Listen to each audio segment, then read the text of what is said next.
तो देखो इसमें हमें दिया हुआ है question number 1।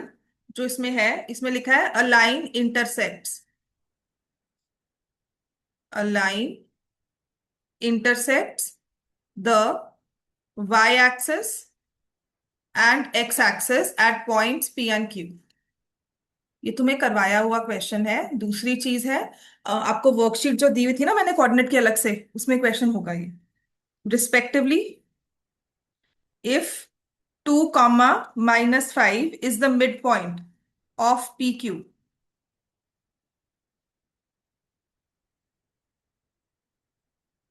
find the coordinates of P and Q।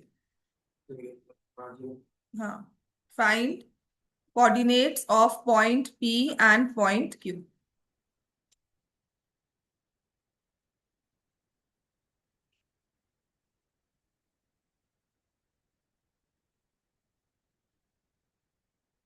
पहली बात तो, अगर एक लाइन एक्स एक्सिस और वाई एक्सिस को इंटरसेक्ट करती है ना, ये चीज मैंने आपको बार बार कही थी कि ये चीज इररिस्पेक्टिव आपकी यूज होगी ही होगी। ठीक है। एक्स एक्सिस पर पॉइंट क्यू है और वाई एक्सिस पे पॉइंट पी है, ये तो ठीक है। अगर पॉइंट वाई एक्सिस पे है तो किस फॉर्म में होगा? बस यही एक चीज है जो तुम्हें चाहिए। बस ये लो, ये पॉइंट 0, y है और क्यू पॉइंट क्या है? कहां पर है क्यू? एक्स एक्सिस पर है। तो ये चीज आपको मैंने कहा था बाय डिफॉल्ट ये हर बार यूज करनी है। Point on x axis, point on Y axis, line intersects X axis at point x, 0। कोई भी चीज है एक्स को इंटरसेक्ट करेगी तो पॉइंट x, 0 ही जनरेट होगा। वाई को इंटरसेक्ट करेगी तो 0, y जनरेट होगा। So this is by default वही एक्स एक्सिस और वाई एक्सिस वाली बातें हैं। ठीक है। अब इन दोनों को तुमने ज्वाइन कर दिया, इसका मिड पॉइंट बना रहे हो।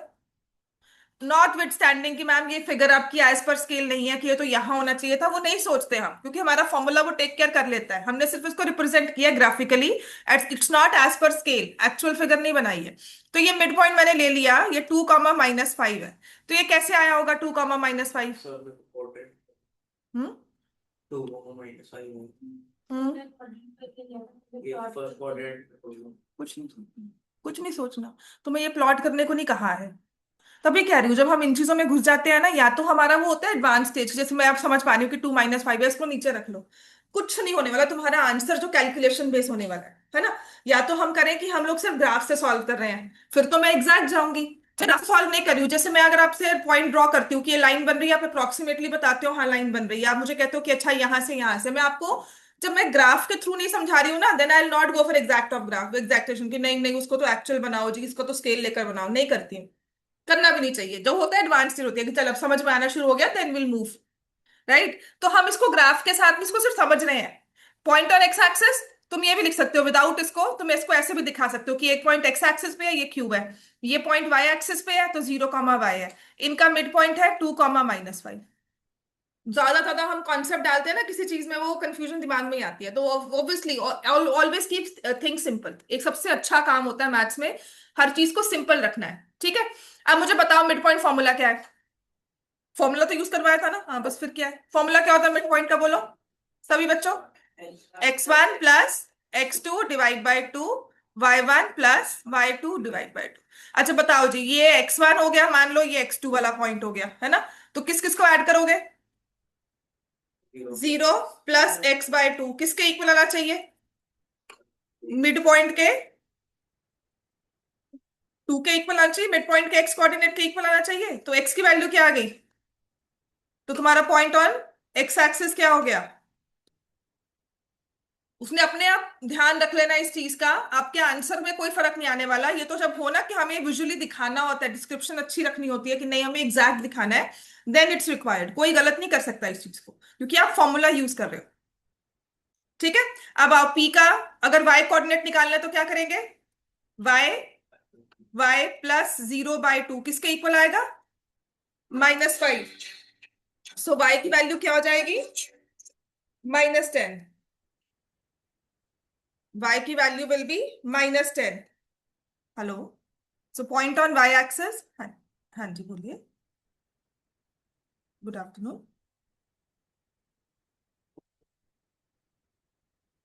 हाँ जी बोलिए।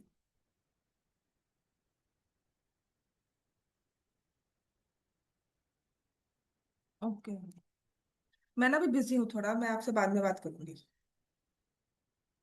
सो क्वेश्चन नंबर 1 जो है, lines intersect x axis and y axis आ गया हमारे पास, ठीक है ना। आपका जो पॉइंट है वो हमेशा रिफ्लेक्ट करेगा, अगर कैलकुलेशन बेस आंसर करे हो, फॉर्मूला बेस आंसर करे हो, कोई गलत नहीं करने वाला। उसको क्वाड्रेंट में प्लॉट भी कर लो, कोई ऐसी बात नहीं। उसको माइनस वाई ले लिया होगा क्या सर ने? कुछ नहीं, सिंपल समझ में आ गया ना, ऐसे करके आना। 10th में भी करवाती हूँ, 10th की वर्कशीट में अभी भी क्वेश्चन है, ठीक हो गया। तुम्हारी उस वाली में भी डाला होगा, कुछ नहीं करना है। मिड पॉइंट फॉर्मुला यूज करो, हद से तुम्हें मिड पॉइंट कह दिया ना, तुम्हें मिड पॉइंट फॉर्मुला यूज करना है। तुम्हें दो पॉइंट्स लोकेट करने हैं, फिर पॉइंट को बता दिया एक्स एक्सिस पे है तो एक्स जीरो, वाई एक्सिस पे जीरो वाई। ये चीज तो बांध के रख लो हर बार, मतलब अपने ना आंखों के सामने एक पर्ची लगा लो कि जब उसने कह दिया पॉइंट ऑन एक्स एक्सिस, आंखें बंद करके तुमने एक्स कॉमा जीरो लेना है। वो दिया ही इंफॉर्मेशन इस चीज को यूज करने के लिए।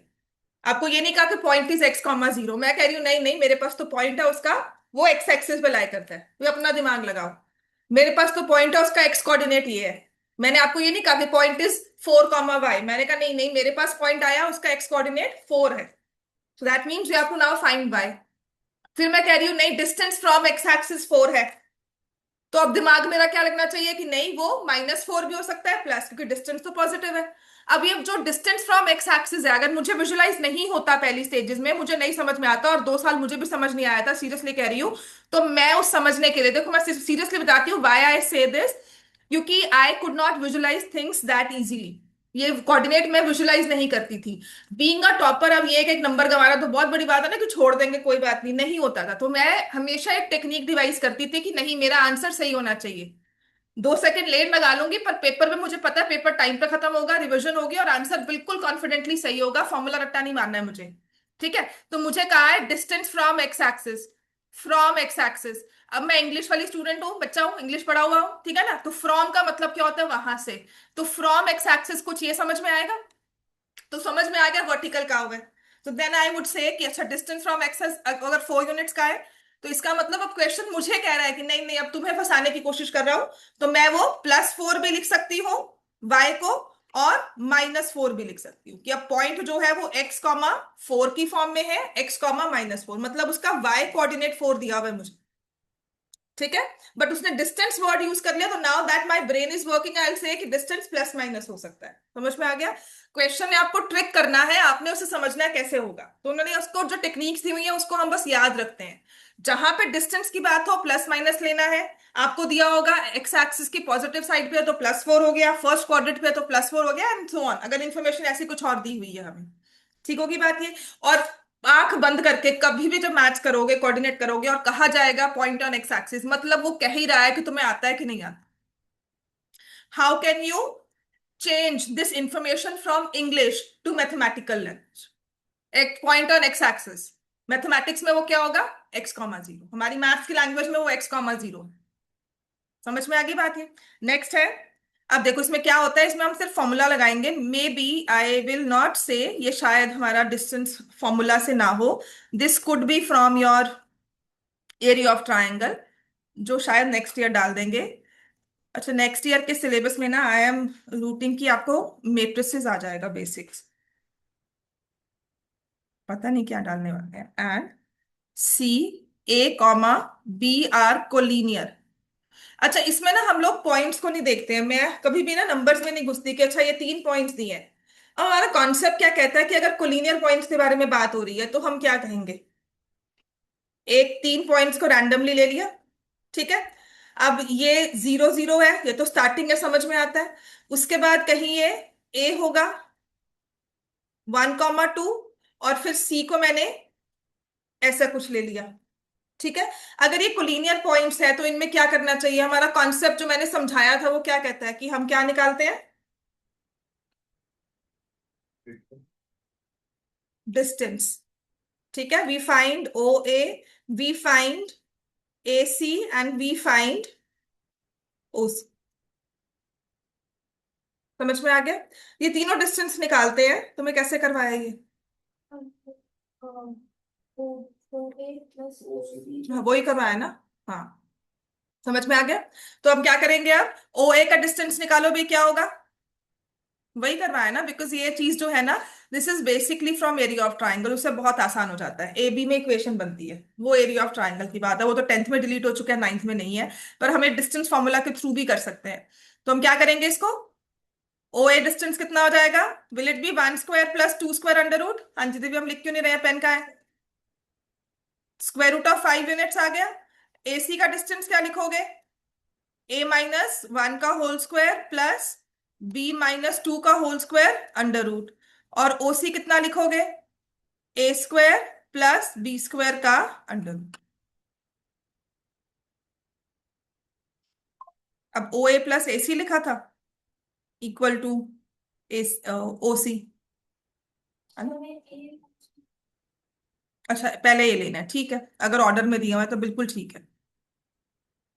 ये लो यहाँ पर पॉइंट ए ले लो, ठीक है, क्योंकि हम ऑर्डर में दिए हुए पॉइंट्स है ना, so will take it as such, very good, ये तो बिल्कुल ठीक बात होगी, अब ठीक है। तो आपने ए ओ और ओ सी को ऐड किया है ना, that should be equal to A C.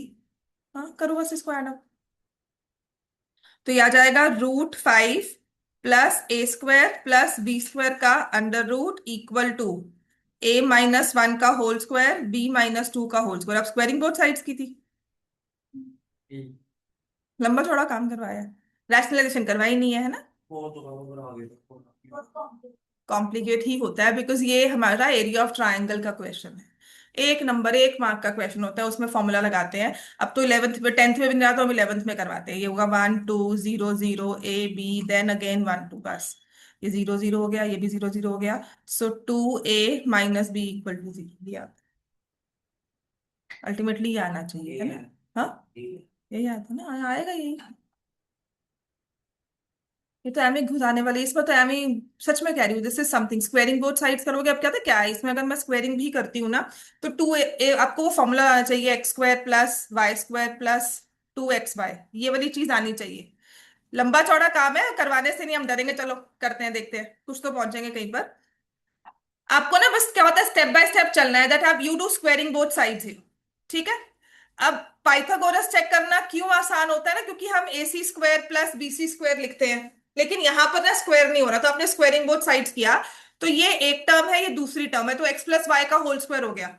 Formula लगाना होगा वहां पे, याद है ना मैंने करवाया था, क्या था, x² प्लस y²। अब तुम्हें ये स्क्वेयरिंग चीजें समझ में आती हैं, तो जब ऐसी चीजें आती है ना, सीरियसली कहती हूँ, मुझे बहुत ही अच्छा लगता है कि हमें समझ में आ रहा है कि हम मल्टीप्लाई कैसे कर रहे हैं। तो सच में मुझे वो अपनी 15 दिन की मेहनत ना ऐसे लगता है कि बेकार नहीं हुई।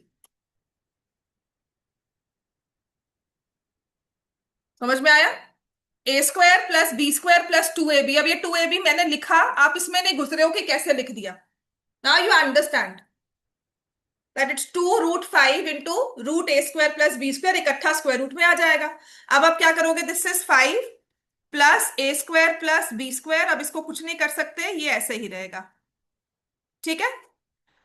अब ये करेंगे, इसमें फॉर्मूला लगा देंगे, a² +1 - 2a, b² +4 - 4b, समझ में आ गया। a-1 का होल स्क्वायर वो भी दो टर्म्स का है, b-2 वो भी है। अब इससे फायदा क्या होता है, ये a² b² कैंसिल, ठीक हो गया इतना। अब और क्या हुआ देखो, ये 5 और यहां से ये 4 + 1 5, ये भी कैंसिल हो गए, तो what we get is 2√5 a² plus b² = देखो यहां से इसको करोगे ना, तो -2a - 4b है ना।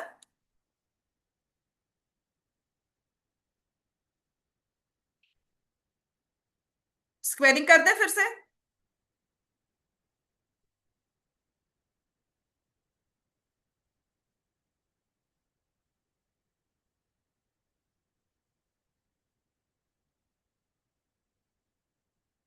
समझ में आ गया।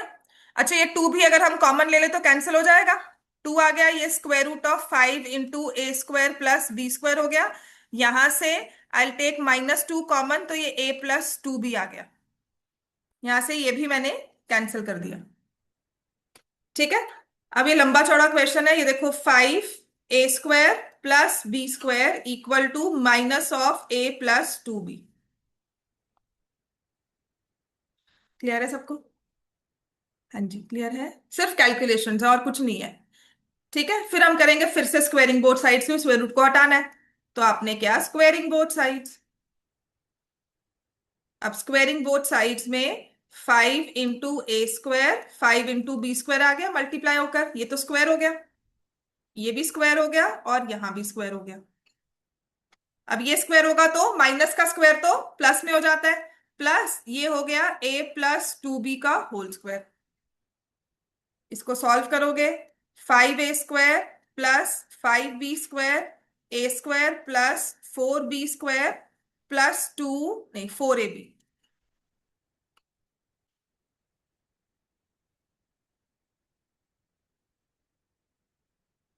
इस पे लिख लूं ना, चाहिए तो नहीं है?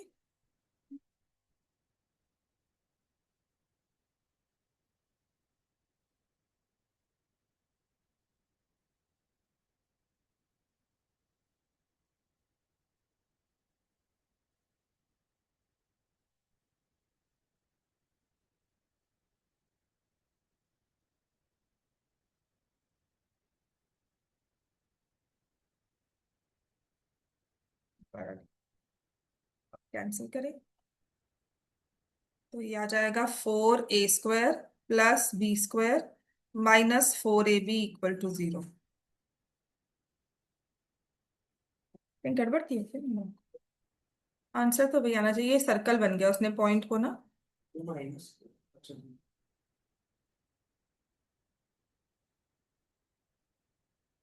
ए बी से डिवाइड भी किया, सो दिस बिकम्स, ये तो होगा ही 4/।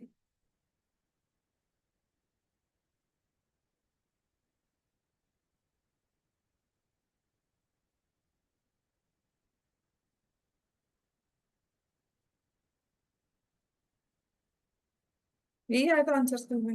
आंसर होगा तो इसी में, अब इसको कैसे और सिंप्लीफाई कर सकते हैं, बिकॉज हमारे पास कंडीशन तो वही जानती है। तो मैंने 1² प्लस 2² निकाल लिया इन दोनों को और इसको। सो I taken √5 plus a² b², ऐसे ही लिया।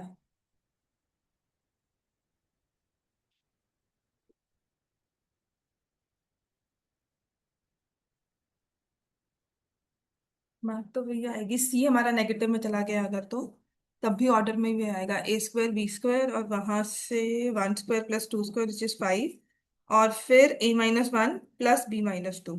सो a-1 को मैंने कैसे लिखा है, यहाँ से a² प्लस 1 - 2 है और यहाँ से 5 आ गया, 2√5, ये भी ठीक है।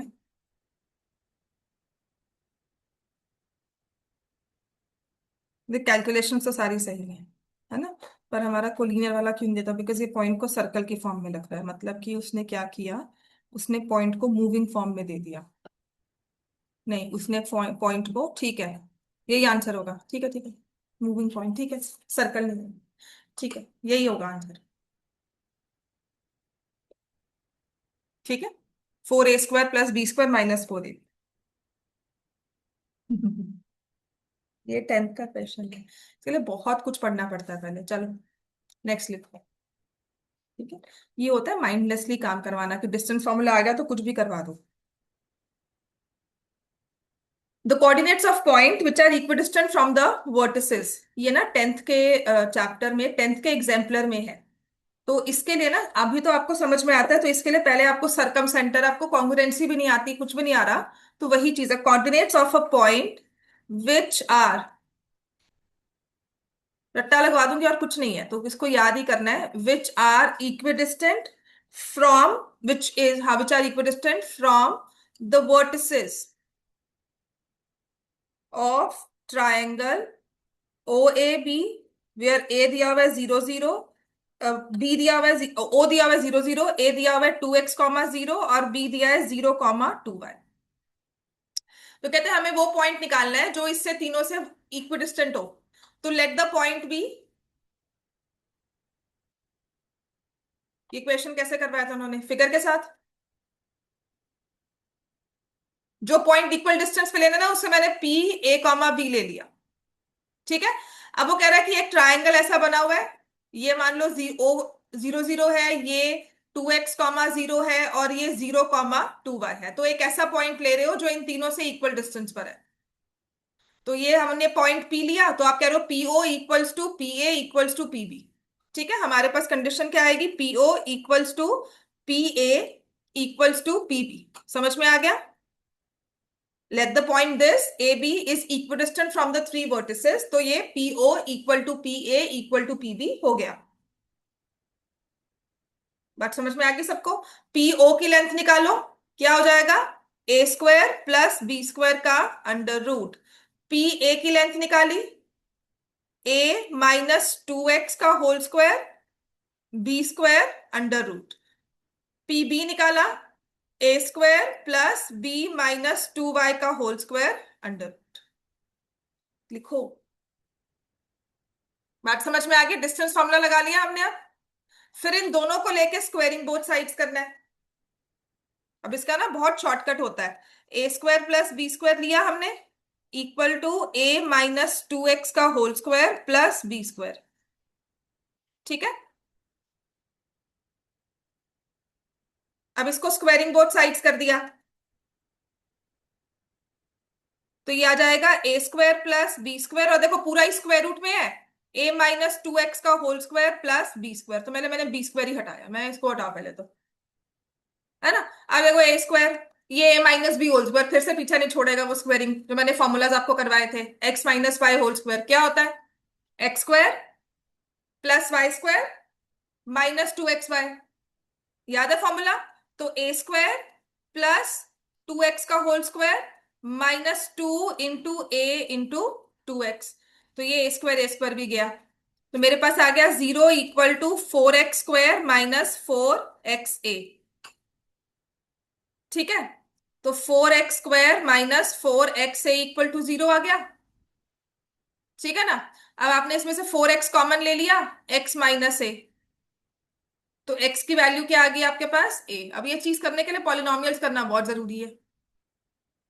या तो ये 0 होगा, क्योंकि दो नंबर्स को मल्टीप्लाई कर रहे हो तो 0 आ रहा है, तो या तो ये नंबर 0 है या ये नंबर 0 है, तो x - a 0 हुआ, तो x की वैल्यू a आ गई।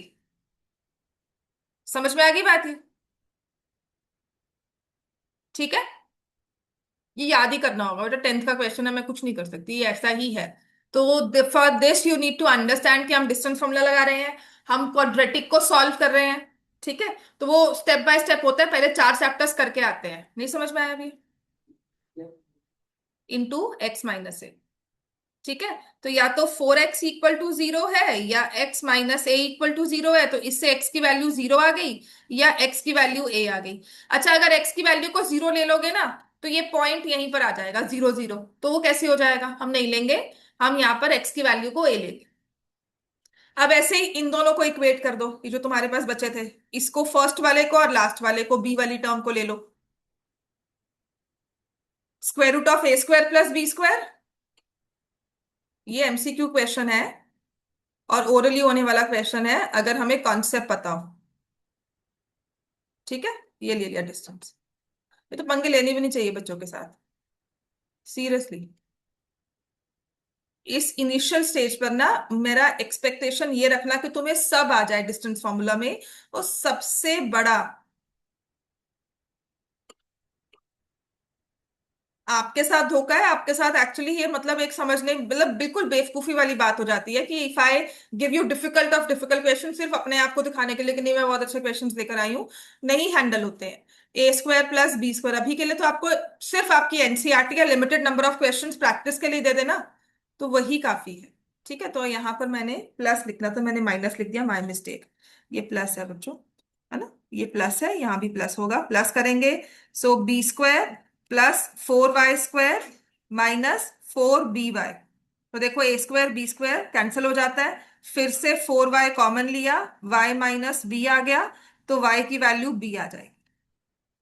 तो ये जो पॉइंट है, या b की वैल्यू y आ गई, ये जो पॉइंट है ये बन जाएगा x, y।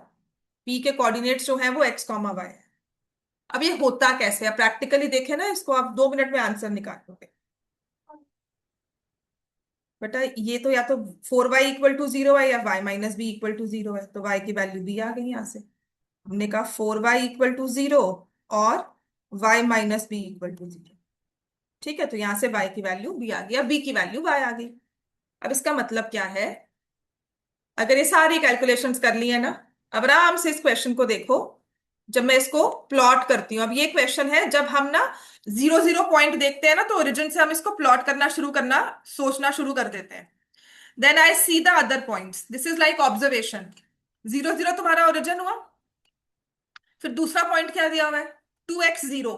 कहाँ होगा, x को छोड़ दो, y 0 है तो कहाँ होगा ये पॉइंट, एक्स एक्सिस पर होगा कहीं, मान लो यहां पर है। नेगेटिव पे भी हो सकता है, पर हमारा फॉर्मूला उस चीज को एडजस्ट कर लेता है, तो हमने इसको यहां लिख दिया। y कहाँ होगा, क्या दिया हुआ है यहाँ पे दूसरा पॉइंट, तो y एक्सिस पर होगा, तो मैंने कुछ यहाँ लिख दिया 0, 2y। जितना यहां से x है उतना ही y है ना। तो उसके बाद अब इस तीनों को ज्वाइन कर दो, अब क्या ट्राइंगल बन गया, किस तरह का ट्राइंगल बन रहा है ये, राइट एंगल ट्राइंगल बन रहा है ना। अब इस राइट एंगल ट्राइंगल में ऐसा एक पॉइंट बताना है जो तीनों से इक्वल डिस्टेंस पर हो। पता वो कौन सा पॉइंट होता है, मिड पॉइंट ऑफ हाइपोटेन्यूज। अब ये कॉन्सेप्ट है इसके पीछे, is equidistant from 3 vertices in right angle triangle. ये हर बार होगा, ये नहीं कि इस वाले में हुआ है, किसी भी राइट एंगल ट्राइंगल में आप हाइपोटेन्यूज का मिड पॉइंट निकाल लो, वो हमेशा ही तीनों वर्टिस से इक्वल डिस्टेंस पर होगा, क्योंकि सर्कल्स पढ़ोगे और पढ़ोगे angle in a semi circle is a right angle, ये वही चीज है। बात समझ में आ गई। ये पूरी मैथ्स ना नाइन्थ की समझनी पड़ती है, उसके बाद ये चीज याद होती है जब हम ट्राइंगल्स और सर्कल्स कंबाइन करते हैं। दैट लिख लो इस चीज को, mid point of hypotenuse, class 10th का क्वेश्चन है, एग्जाम्पलर में से है। जो और कुछ नहीं है, ये ओरली होने वाला क्वेश्चन होता है, और है भी वो एमसीक्यू में। आपको 4 ऑप्शंस दिए होते हैं, सबसे सेफ ना लगता है x, y, बिकॉज वो 2x 2y दिया हुआ है ना। सबसे सेफ बच्चा ना x y निकाल कर आ जाता है कि हाँ तुक्का ही मारा है, वो सही है। ऐसे ही करना है, अब तुम लंबा इसको समझ लो, चाहे 1 मार्क में कर लो। मैं देने को तो मैं भी दे दूं, पर मैं मेरे को लगा क्यों देना है आपको परेशान, डिस्टेंस फॉर्मूला में क्यों करना है इतना। ठीक है, बिकॉज ये कॉन्सेप्चुअल क्वेश्चन है, mid point of hypotenuse will be equidistant from 3 vertices हमेशा इन अ राइट एंगल ट्राइंगल। मतलब जितनी लेंथ ये है ना, यहां से यहां तक डिस्टेंस है, उतना ही डिस्टेंस यहां से है, उतना ही डिस्टेंस ये है। ठीक है, ये भी आर ले लिया, ये भी आर ले लिया, और ये भी आर। समझ में आ गई बात ये। ठीक है, तुम कोऑर्डिनेट की वर्कशीट कर आयुष फटाफट से। तुम्हारे पास पीडीएफ है रैशनल नंबर्स का अभी, जो स्कूल से मिला हुआ है। हाँ, जो आपको स्कूल से रैशनल्स का पीडीएफ मिला होगा, रियल नंबर्स का, तुमने कहा था ना नंबर सिस्टम का पीडीएफ दिया हुआ स्कूल में, कहा वहीं से आएगा, दिया है कुछ। कोऑर्डिनेट का मिला, रियल नंबर्स का कुछ नहीं दिया हुआ। एनसीईआरटी कर ली हुई है सारी उसकी। तो फिलहाल ना इस वाली बुक में से एक दो चीजें रिवाइज करो, या रूट 2 का प्रूफ करते हैं तुम्हें, आता है, लिख कर दिखा मुझे। ठीक है, prove that root 2 is irrational. इसमें से थोड़ा सा ना, बस मार्क मत करना बुक में कुछ भी। सो यू कैन स्टार्ट, यहाँ पर जो भी इसकी एक्सरसाइज दी होगी ना, मुझे नहीं पता कहाँ से है।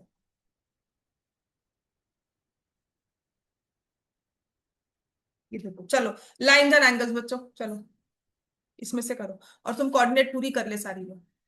ठीक है, अब आ जाओ, अब हमारे पास है लाइंस एंड एंगल्स। मैंने आपको कल कितने क्वेश्चंस करवा दिए थे, बोलो।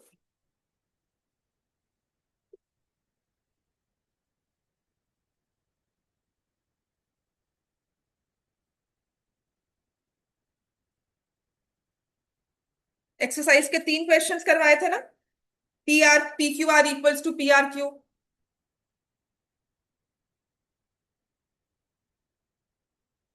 है ना। हाँ, चलो क्वेश्चन नंबर 4 है एक्सरसाइज का, लिखो। जिसमें कहा गया है कि in this figure if x + y = W + Z, then prove AOB is a line. मैं फिगर भी बनाती हूँ, prove AOB is a line, and the figure is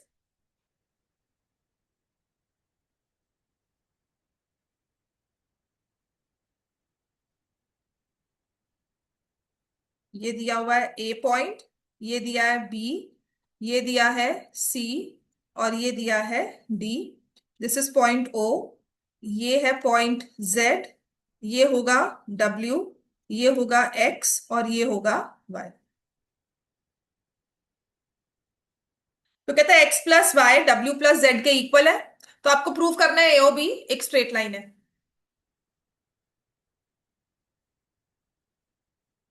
straight line होने का मतलब क्या है? 180 का एंगल बनेगा तभी आप कहोगे ना। तो मैथमेटिकली हमें पता है कि जो एंगल एओ बी है that should be equal to 180, है ना। ये हमारा टू प्रूव हो गया। समझ में आ गया? टू प्रूव हमारे पास है angle AO B is equal to 180 degree, is a straight angle. अब इसको प्रूव कैसे करेंगे? अच्छा, ये एक पॉइंट बना हुआ है ना ओ, ये सारे एंगल्स उसके अराउंड बने हुए हैं। तो कभी एक पॉइंट के अराउंड सारे एंगल बने तो क्या बोलते हैं उसको? किसी भी एक पॉइंट के अराउंड ऐसे मैंने एंगल बनाए हैं, तो उनको हम क्या बोलते हैं? 360 डिग्री होगा, क्योंकि इसे क्या बोलेंगे? Complete angle, angles around a point. ठीक हो गया। तो इसमें हम लिखेंगे the angles x plus y plus z plus डब्ल्यू इक्वल टू 360 डिग्री, क्योंकि ये क्या है? Complete angle. This is a complete angle, तो इनका सम जो है वो 360 के इक्वल है। तो जो ये एक्स प्लस वाई है और डब्ल्यू प्लस जेड है, आपस में इरिप्लेसेबल है कि एक्स प्लस वाई जो है ना वो जेड प्लस डब्ल्यू के इक्वल है। मतलब मान लो मैंने लिखा कि if I take x plus y equal to डब्ल्यू plus z equal to K, तो ये भी के इक्वल आ गया और ये भी के इक्वल आ गया, इक्वल टू 360 हो गया।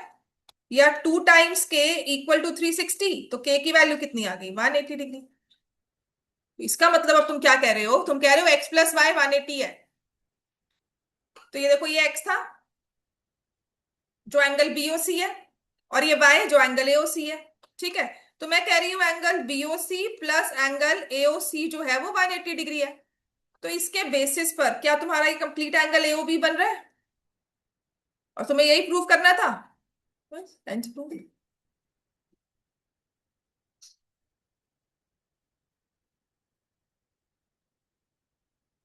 Hence proved.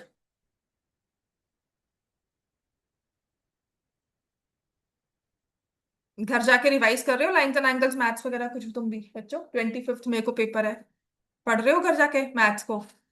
कनव दोनों पढ़ रहे हो घर पे? मैथ्स नहीं पढ़ी हुई? तुम पढ़ रहे हो? हम्म। क्यों? हो जाती है। पढ़ लो, बिकॉज क्वेश्चन टेढ़े मेढ़े आते हैं इसमें।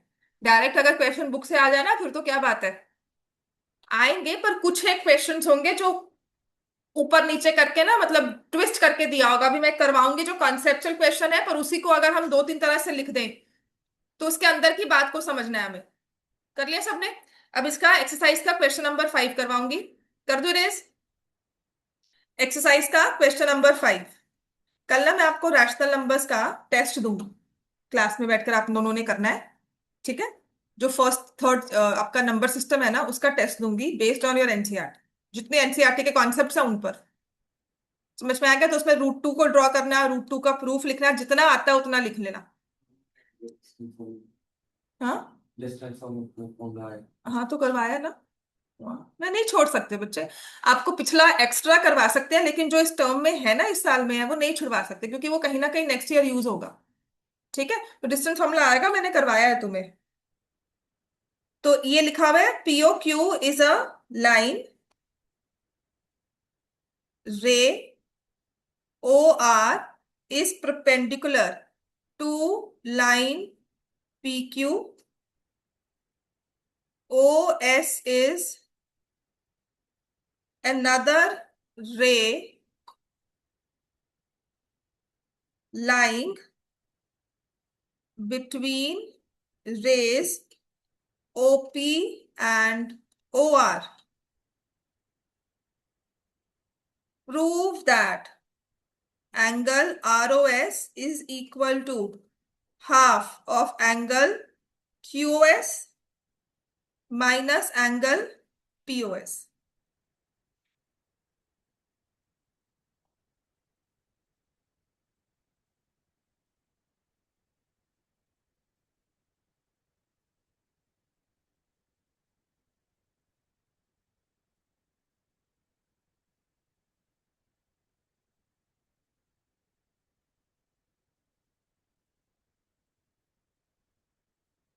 समझ में आ गया ये?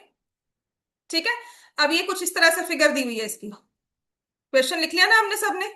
इसकी फिगर आती है, और ये 3 मार्क में ना बहुत इंपॉर्टेंट क्वेश्चन है, और जितना जितना डिफिकल्ट है ना उतना इजी इसको रट्टा मारना है, उतना इजीली याद हो जाएगा ये। बस होगा कब, जब आप 3 4 बार लगातार इसको करते हो। ठीक है, तो ये हमारे पास दिया है एस, ये दिया है O, this is P, this is Q and this is R, और ये 90 डिग्री एंगल। ये फिगर दी हुई है इसकी। POQ is a line. Ray OR is perpendicular to line PQ. OS is another line between rays OP and OR. Prove that angle ROS equals to half QOS minus POS. ठीक है। Rational numbers की जो भी दी हुई है ना, number system वाली, वो कर लो। कोऑर्डिनेट तो जो आपकी वर्कशीट है प्लस जो मेरे क्वेश्चंस है उतने कर लो, उतने ही कर लो, एनसीईआरटी कर लो, काफी है। उसमें ही आपके कॉन्सेप्ट क्लैरिटी होगी तो क्वेश्चन कुछ ना कुछ करके आओगे। फिर 2 चीजें सोचनी है कि डिस्टेंस फॉर्मूला कहा जा रहा है, मिड पॉइंट, तो कहीं ना कहीं डिस्टेंस फॉर्मूला अप्लाई कराओ, 2 पॉइंट्स का डिस्टेंस निकालो, कुछ ना कुछ तो करके आएंगे क्वेश्चन में। अब इसमें हम देखो क्या करते हैं, हमें गिवन है कि POQ लाइन है, so given is POQ is a line. ठीक है, और हमने लिखा कि जो हमारी OR है it is perpendicular to PQ। ठीक है, और OS जो है ना वो अनदर रे है, पोजिशन वाइज समझाया हुआ है कि OS उनके बीच में है। ठीक है, अब मैं करती क्या हूं, टू प्रूफ में तो यही चीज आ गई ना। टू प्रूफ में मुझे कह दिया कि बताओ जी एंगल ROS है वो हाफ हो जाएगा angle QOS minus angle POS। तो ये भी समझ में आ रहा है हमें कि जो हमारा ये एंगल ROS है, मतलब कौन सा वाला एंगल हुआ, ये वाला, कहते हैं इसका जो नंबर होगा ना, इसका जो डिग्री मेजर होगा, वो एंगल QOS। QOS कौन सा वाला है, ये वाला पूरा एंगल माइनस POS, ये वाला एंगल। मतलब इस वाले एंगल से ये वाला एंगल माइनस कर दो, हाफ कर दो, तुम्हारे पास ये आ जाएगा। ठीक है, अब इसको प्रूफ कैसे करते हैं? तो गिवन टू प्रूफ तो क्वेश्चन से लिखना आता है कि नहीं आता हमें? ज्योमेट्री के क्वेश्चंस में गिवन टू प्रूफ लिखना आता है कि नहीं आता? गिवन लिखना कि गिवन क्या है, फिर टू प्रूफ लिखना कि ये हमें प्रूफ करना है, then proof. Step by step सिखाया हुआ है ना ये ज्योमेट्री में, कि नहीं सिखाया हुआ? पता, आप मुझे ऐसे एक्सप्रेशन देते हो कि पता नहीं मैं क्या बोल रही हूँ। I am simply asking you कि जब हम ज्योमेट्री का क्वेश्चन कभी भी सॉल्व किया होगा क्लास 8th में, तो 3 स्टेप सिखाते हैं कि पहले आप लिखते हो गिवन। नहीं किया हो? ज्योमेट्री की नहीं हुई 8th में? क्या क्या था ज्योमेट्री में, कौन सा चैप्टर था? हम्म। कोई तो होगा 8th का चैप्टर। हमारी नई बुक आई हुई है बच्चों। तुम ना मुझे ऐसे कहते हो जैसे पता नहीं मैं कहाँ से तुम्हें समझा रही हूँ। ठीक है, पता नहीं कहाँ से क्या तुम्हें समझा रही हूँ, और क्या तुम्हारा मैंने मैं क्या मतलब आए समटाइम्स फील मैं कोई और ही भाषा बोल रही हूँ।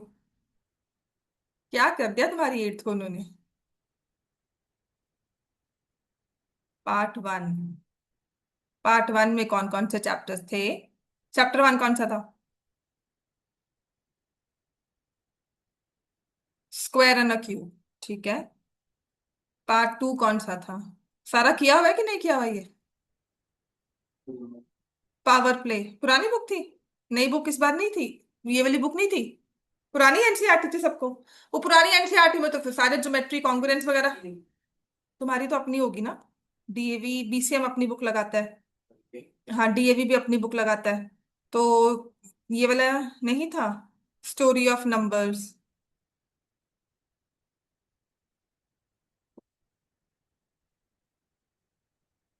क्वाड्रिलेटरल्स था ये चैप्टर।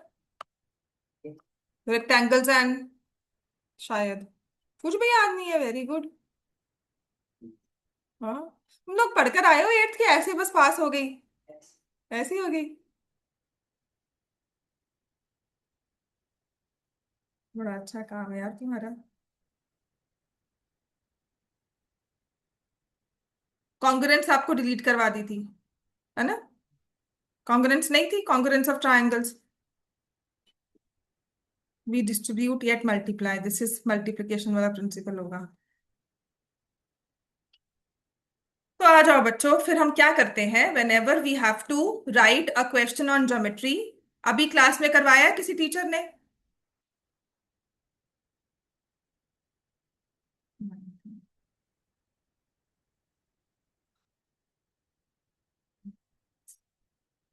पार्ट। तो ये इस साल रिलीज हुई है क्या? कि लास्ट ईयर थी? हाँ। अच्छा, वो एट्थ अपने हिसाब से ही करवा दी थी। फ्रैक्शंस इन डिसगाइज। Percentages, okay. परसेंटेजेस थी आपको? पाइथागोरस थ्योरम था? हाँ ना, तो पाइथागोरस थ्योरम हमारी ज्योमेट्री में हो गया ना। ठीक है। तो उसमें कुछ प्रूफ वगैरह नहीं था? तुम लोग जैसे ना, अपनी बुक लाकर तो दिखा दो मुझे, एट्थ की कौन सी बुक तुमने पढ़ी है। वो तो मेरे पास भी है। पुरानी एनसीईआरटी है मेरे पास एट्थ की। वो बात नहीं है। द ओनली थिंग इज, तुम्हें मैं कहती हूँ गिवन टू प्रूफ, तुम मुझे बिल्कुल ब्लैंक एक्सप्रेशन देते हो कभी कभी। मैं पता नहीं कहाँ से कोई फारसी भाषा बोल रही हूँ, कहीं मैंने तुम्हें कभी ये कुछ सिखाया ही नहीं कि लाइन भी नहीं पता बच्चों को, लाइन क्या होती है, लाइन सेगमेंट क्या होती है। दैट इज ओनली बिकॉज हम जब नाइन्थ लेते हैं ना, तो एट्थ की कुछ चीजें ना हम लोग ये ज्यूम्ड मान लेते हैं कि गिवन टू प्रूफ तो लिखना आता ही होगा, है ना, क्योंकि हम चार सेवन से कॉन्ग्रुएंस से शुरू कर देते हैं करनी। तो कॉन्ग्रुएंस वर्ड कभी नहीं सुना, कॉन्ग्रुएंस ऑफ ट्रायंगल्स नहीं करवाया हुआ, एट्थ में हो गया डिलीट, ओके फाइन। तो ज्योमेट्री का कोई तो क्वेश्चन होगा आपको गिवन टू प्रूफ का? कुछ भी नहीं था? कोई चैप्टर नहीं था एट्थ में? वो ना अंडरस्टैंडिंग क्वाड्रिलेटरल्स होता है, वो था, तो उसमें तो आते हैं questions. Then you have circles also, mensuration थी आपको, एरिया है ना, और ट्रायंगल्स कॉन्ग्रुएंस हटा दिया था। Very good। चलो, जब भी आप ज्योमेट्री का क्वेश्चन लिखना है ना, आ जाओ बच्चों, चलो सीखो फिर। नहीं किया हुआ तो सीखो, कि जब भी आपको क्वेश्चन लिखना होता है ज्योमेट्री का, अभी तक तो यही चल रहा है। और ये ना हम आगे क्वेश्चंस में भी, रैशनल नंबर्स में भी बच्चे लगा लेते हैं। जो टॉपर्स की वर्कशीट्स देखोगे ना, आंसर बुकलेट्स रिलीज की जाती हैं बुक्स में, तो उसमें लिखा होता है कि उस बच्चे ने लिखा है कि गिवन क्या है। ठीक है। तो गिवन मतलब मुझे क्वेश्चन में क्या दिया हुआ है, क्या दिया हुआ है, P Q is a line, मतलब कुछ समझना है ना, अगर क्वेश्चन में ही चेप कराना है। बहुत ही, मैं आपको बोल रही हूँ, आपने बस ये लिख कर आना है, बस इतना। वो आपकी मर्जी है कि मुझे और कुछ समझ आ रहा, चल मैं ये भी लिख देती हूँ। समझ में आ गया? ये सिर्फ पोजीशन समझाने के लिए है कि ओएस जो है वो ओ आर और ओपी के इन बिटवीन कहीं लाई करती है, दोनों एडजेसेंट एंगल्स हैं। समझ में आ गया? फिर हमें प्रूफ क्या करना होता है, हम वो लिखते हैं, टू प्रूफ। हमें ये प्रूव करना है, हम अपने क्वेश्चन में फिर ये लिखेंगे। ठीक है। फिर इन दोनों चीजों के को प्रूव करने के लिए हम शायद कुछ नई चीज बनाएं इस ट्रायंगल में, उसे हम बोलते हैं कंस्ट्रक्शन, उसकी हेल्प लेते हैं। फॉर एग्जाम्पल, अगर मुझे ट्रायंगल दिया हुआ है और मुझे कहा जाए एरिया निकालना है, तो मेरे दिमाग में पहली चीज आएगी, यार इसका मुझे ऑल्टीट्यूड बताओ। तो मैंने ये ड्रॉ किया ना, मुझे तो सिर्फ ट्रायंगल दिया हुआ था, तो मैंने जो अपनी तरफ से कुछ ड्रॉ किया उस ट्रायंगल में, just to help in my proof और derivation, that is called construction. तो आपको अगर वो कुछ होगा, तो उसको भी आपको लिखना होता है कि मैंने ये कंस्ट्रक्ट किया है। ठीक है। That will help in my proof, but वो हमें गिवन नहीं है, वो अपनी तरफ से कंस्ट्रक्शन होती है। तो इस क्वेश्चन में अभी फिलहाल कुछ कंस्ट्रक्शन नहीं है। ठीक है। फिर हम आते हैं, नेक्स्ट स्टेप होता है हमारा प्रूफ का। ये सब कुछ लिखने के बाद ना, हमारे पास नेक्स्ट स्टेप आता है प्रूफ। अब हम लिखते हैं कि हाँ जी, अब प्रूफ करने बैठे। ठीक है। प्रूफ में मुझे पता है कि ये एंगल जो है आर ओ क्यू 90 डिग्री का एंगल है। ठीक है। So angle R O Q is equal to 90 degree. तुम्हें हंसी क्यों आ रही है? हम्म। फिर उसके बाद हमारे पास नेक्स्ट है, तो इसके जो साथ वाला एंगल हो जाएगा angle P O R, will it be 90 degree too? ठीक है। तो हम लिख लेंगे angle R O P is equal to 90 degree, जिससे मैं सिर्फ इतना कह रही हूं कि angle R O Q is equal to angle R O P. दोनों आपस में इक्वल हो गए। अब आर ओ पी के ना दो हिस्से आराम से हो जाएंगे। ये दिख रहा है आपको, ये हिस्सा और ये हिस्सा, एंगल आर ओ पी ना दो हिस्सों में बटा हुआ है। लिख दे यहाँ पे, angle P O S R O P is sum of angle P O S plus angle R O S.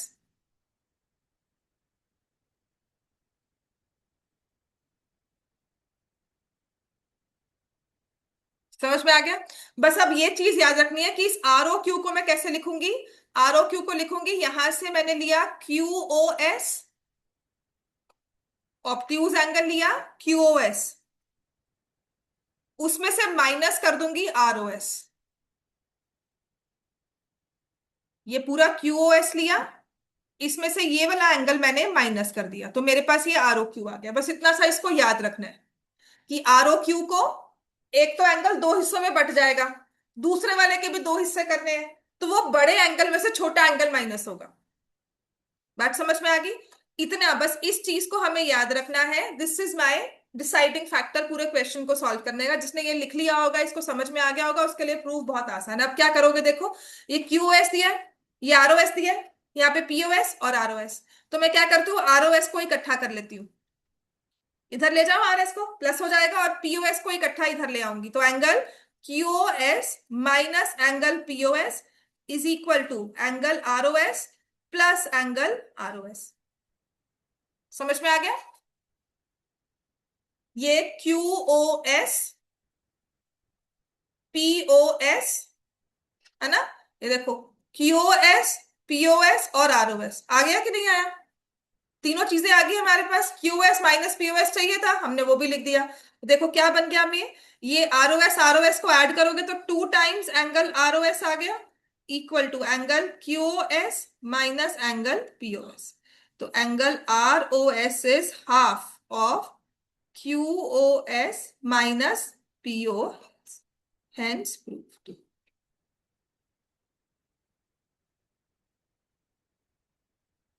इसको कलर मत कर, कुछ नहीं होने वाला। चल लिख। तुम्हारा सच में कलरिंग सेशन लगाऊंगी, सबको कलरिंग करने की आदत है यहाँ बैठकर, है ना?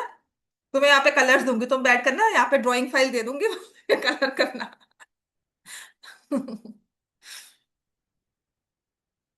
वो वॉलपेपर आता है ना कलरिंग वाला, I was looking at one, तो वो यहाँ पे ब्लॉक्स लगा दूंगी, रोज की रोज बैठकर अच्छे से कलर करना उसको, जब मन करे।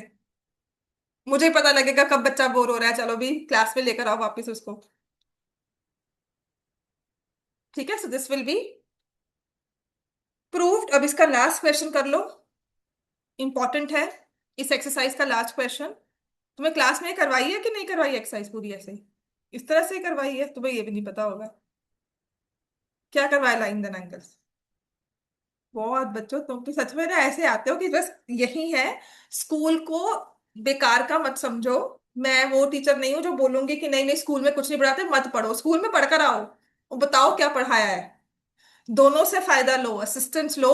समझ नहीं आता मत समझो, बट क्वेश्चन तो लेकर आओ। The way she is bought, उसको नहीं समझ में आया, ठीक है, वो उसने कहा कि इतना तो विश्वास रखो कि जो नहीं आया वहां पे मैं लिख लूं और मैम समझा देंगे। बात समझ में आई?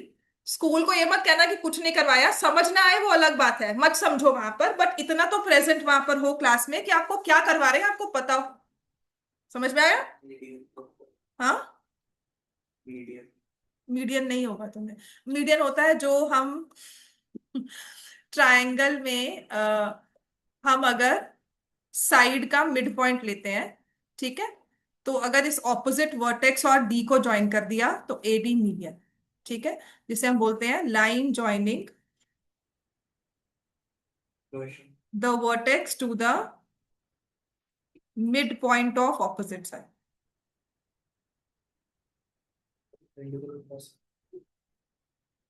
परपेंडिकुलर बाइसेक्टर होता है जो परपेंडिकुलर भी और बाइसेक्ट भी करे। चलो लिखो, इट इज गिवन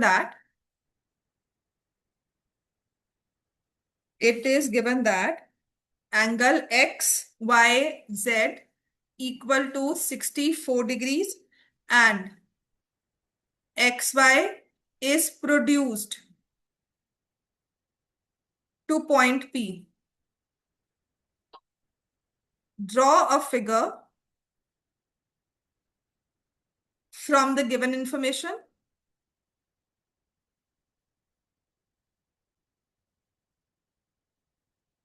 इफ रे, इसके बाद लिखा है कि इसके बाद अब इतनी फिगर बनाने के बाद ना, if ray Y Q bisects angle ZYP, find angle XYQ and reflex।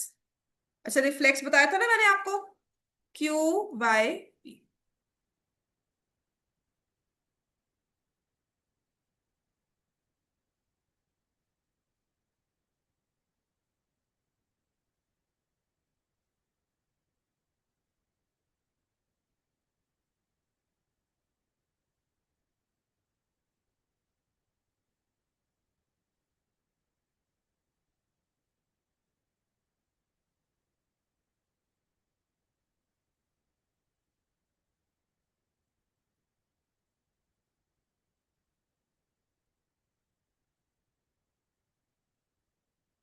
ठीक है।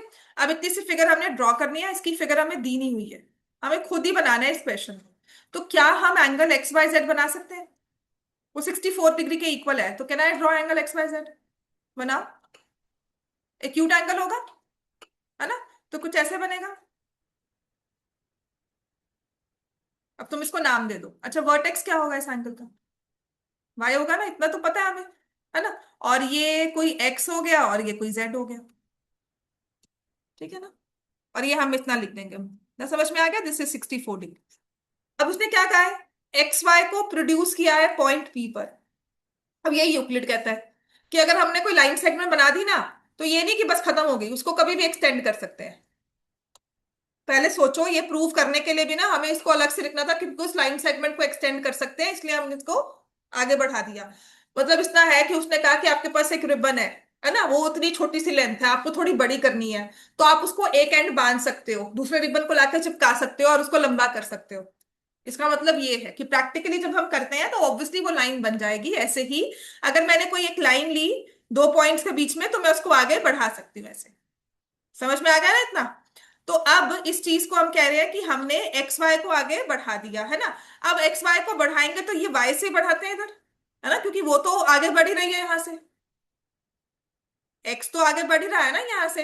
तो मैं इसी पॉइंट से इसको आगे बढ़ाने की कोशिश करती हूँ कि चलो हमने इसको प्रोड्यूस कर दिया, तो आगे इसको लाइन को ऐसे बढ़ा दिया, खींच लिया इसको, कि ये स्टार्टिंग पॉइंट, ये कोई एंड पॉइंट नहीं था, फिक्स नहीं था कि ये बढ़ ही नहीं सकती, हमने इसको पीछे को ले लिया, स्ट्रेट लाइन। ठीक है। X Y is produce to point P, P point पर प्रोड्यूस कर दिया, कहते हैं इसकी फिगर बनाओ, तो मैं यही फिगर बना कर आनी है। अब गलती क्या होती है, बच्चे इसको ऐसे एक्सटेंड कर देते हैं, तो हो ही रहा है, हमें दूसरी तरफ लेके जा रहा है, बिकॉज लाइन सेगमेंट की बात की जाती है ना, तो सेगमेंट जहां पे स्टॉप हो गया वहां से। अब उसने कहा है कि रे वाई क्यू, वाई से कोई रे स्टार्ट हो रही है, तो कुछ इस तरह से जाएगी, रे वाई और यहां से आ गया क्यू। ये बाइसेक्ट कर रही है जेड वाई पी को। बाइसेक्ट करने का मतलब क्या हुआ? बाइसेक्ट करना किसी चीज को काटना, लेकिन किस तरह से काटना? रैंडमली काटना, टू इक्वल पार्ट्स में काटना। टू पार्ट्स बिल्कुल ठीक है, काटना भी ठीक है, लेकिन दो बराबर के हिस्से करने हैं। बाइसेक्ट का मतलब है कि मुझे टू इक्वल पार्ट्स दे दिए कि ये भी एक्स है ये भी एक्स है। सो मुझे दिया है गिवन में that angle X Y Z equal to 64, कि दिया क्या क्या हुआ है, ठीक है? एक्स वाई को प्रोड्यूस किया है, प्रोड्यूस टू पी, देन मुझे दे दिया वाई क्यू बाइसेक्ट, अब ये इंग्लिश है, Y Q bisect angle Z Y P. मेरी मैथमेटिकल लैंग्वेज क्या बोलती है कि इसके दो हिस्से हो गए। अरे कौन से दो हिस्से हैं, बता सकते हो? जेड वाई क्यू, है ना? दो हिस्से क्या हुए? Z Y Q. दूसरा क्या हुआ? P Y Q. और इनका आपस में क्या रिश्ता है? बोलो। इक्वल हुए। This is my mathematical language, this is the language of equations, जहां हम इसे यूज करते हैं इस इंफॉर्मेशन को, कि मेरा मतलब ये है। तो इस इंफॉर्मेशन के हिसाब से वो कहता है कि एक्स वाई क्यू एंगल निकालो, तो पहले देखूंगी एक्स ये रहा, वाई ये रहा, क्यू, तो मुझे ये पूरा एंगल निकालना है। और रिफ्लेक्स क्यू वाई पी, तो क्यू वाई पी ये है, ये वाला एंगल हुआ, इसका रिफ्लेक्स निकालना है ये। समझ में आ गई बात ये? तो इतनी इंफॉर्मेशन पे पहले बताओ कि हम और क्या निकाल सकते हैं। मुझे सिर्फ X Y Z equal to 64 दिया हुआ है। सो इस इंफॉर्मेशन के हिसाब से what can I find out? क्या लग रहा है, ये एक्स वाई को एक्सटेंड किया है, तो ये एक्स पी क्या है? स्ट्रेट लाइन है ना? तो मैं लिखूंगी X P is a straight line. तो इसका मतलब angle X Y Z plus angle P Y Q किसके इक्वल है? 180, बिकॉज ऑफ लीनियर पेयर। और तुम्हारा एक्स वाई जेड किसके इक्वल दिया हुआ है? 64। Angle P Y Q equal to 180। So angle P Y Q is 180 minus 64, किसके equal आ गया? माइनस करो। Angle P Y Q is P Y Z, sorry मैं भी क्या कर रही हूँ, ये पी वाई जेड है। ये लीनियर पेयर तो ठीक से लगाएंगे ना, ये पी वाई जेड है बोला, ये वाला रियो का में ये वाला, और ठीक है, P Y Z is equal to 116 degree. Clear इतना सबको?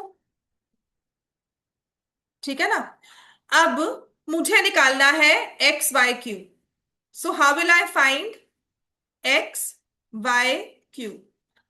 तो जब हम एंगल एक्स वाई क्यू को लिख रहे हैं, can I say this is X Y Z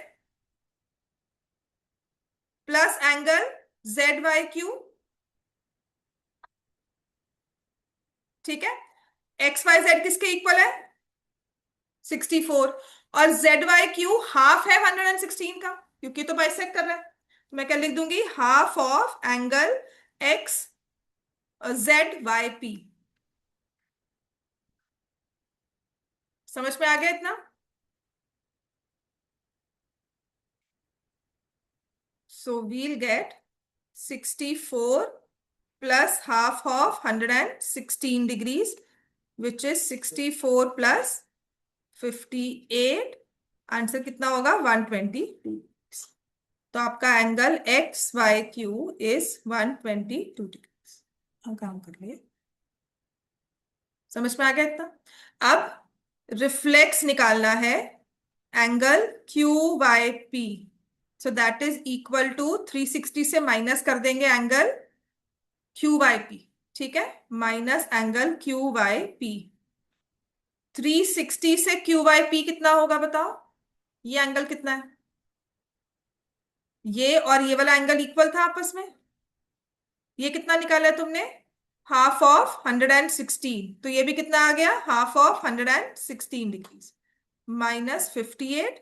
so that will be equal to 302 degrees. लिख लिया? हाँ जी, पूरा लिखो।